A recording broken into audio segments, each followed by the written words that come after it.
പ്രിയപ്പെട്ടവരെ, യേശുക്രിസ്തുവിന്റെ നാമത്തിൽ നിങ്ങൾക്കെന്റെ സ്നേഹം നിറഞ്ഞ വിശേഷപ്പെട്ട വന്ദനം.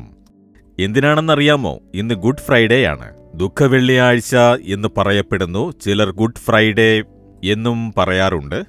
ഈ ദിവസത്തിന്റെ വിശേഷത എന്താണെന്നാൽ യേശുക്രിസ്തു കുരിശിൽ മരിച്ചത് ഓർമ്മിക്കുന്ന ഒരു ദിവസമാണ്. യേശു നമുക്ക് വേണ്ടി കൈകളിലും കാലുകളിലും ആണിയടിക്കപ്പെട്ട് കുരിശിൽ തൂങ്ങി മരിച്ചു, അല്ലേ? ആ ദിവസത്തെ ഓർക്കുന്നയൊരു ദിവസമാണ് ഇന്ന്. യേശു മരിച്ച് 3-ാം ദിവസം ജീവനോടെ എഴുന്നേറ്റു. പക്ഷേ യേശു കുരിശിൽ മരിച്ചത് ഒരു പ്രധാനപ്പെട്ട കാര്യം അല്ലേ?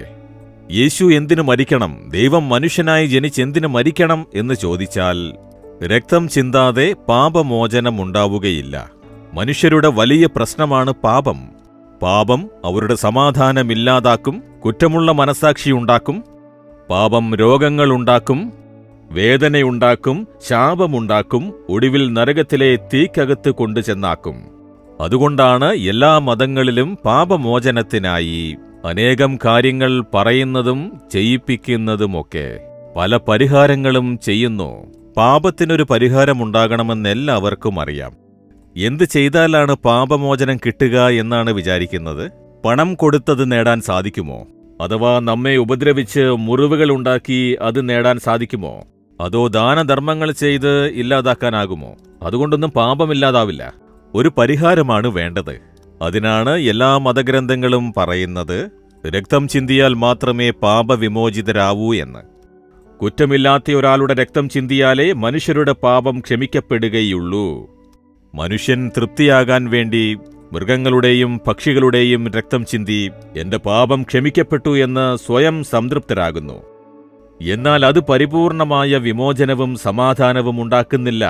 അതിനാലാണ് ദൈവം മനുഷ്യനായി പിറന്ന് വിശുദ്ധിയുള്ള ജീവിതം ജീവിച്ചത്. യേശുക്രിസ്തു വിശുദ്ധിയുള്ള ജീവിതം ജീവിച്ച് തന്റെ 30-ാമത്തെ വയസ്സിൽ ശുശ്രൂഷ ആരംഭിച്ച് 3.5 വർഷം ജനങ്ങൾക്ക് നന്മ ചെയ്ത് കുരിശിൽ മരിക്കാൻ സ്വയം ഏൽപ്പിച്ചു കൊടുത്തത്. നമുക്ക് വേണ്ടി മരിച്ച് എന്തിനൊരാൾ പാപപരിഹാരം ചെയ്യണം എന്ന് ചോദിച്ചാൽ, 1 യോഹന്നാൻ 3-ാം അധ്യായം 16-ാം വചനം പറയുന്നു, യേശു നമുക്ക് വേണ്ടി തന്റെ പ്രാണനെ വെച്ചു കൊടുത്തതിനാൽ നാം സ്നേഹമെന്തെന്നറിഞ്ഞിരിക്കുന്നു. സ്നേഹം, നിങ്ങളോടുള്ള സ്നേഹം, എന്നോടുള്ള സ്നേഹം. അയ്യോ, ഞാൻ സൃഷ്ടിച്ച എന്റെ മക്കൾ പാപത്തിൽ കുടുങ്ങി ശാപത്തിനിരയായി. ഈ ദുഷ്ടനായ പിശാചിനെക്കൊണ്ട് ശാപത്തിനിരയായല്ലോ.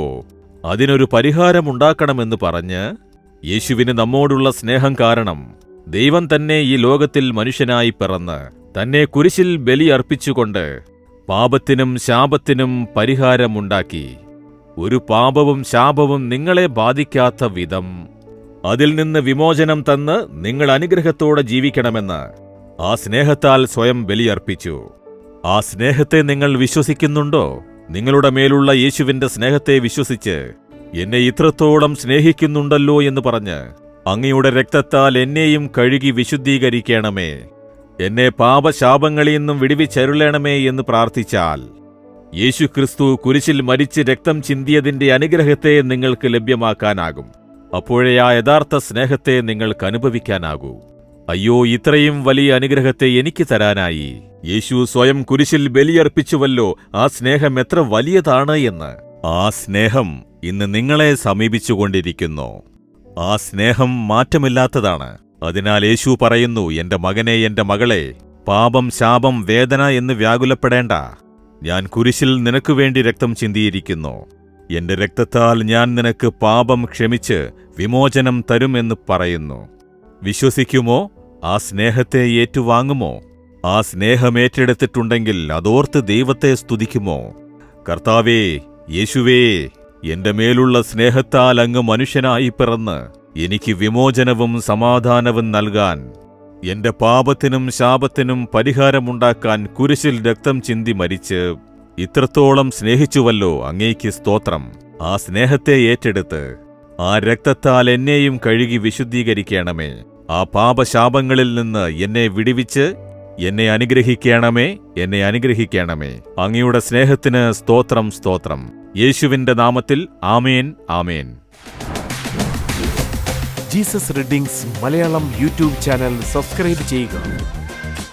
ബെൽ ഐക്കോൺ ക്ലിക്ക് ചെയ്യുക. ഞങ്ങളുടെ ദൈനംദിന പ്രോഗ്രാമുകളെക്കുറിച്ചുള്ള അപ്ഡേറ്റ് ലഭിക്കുവാൻ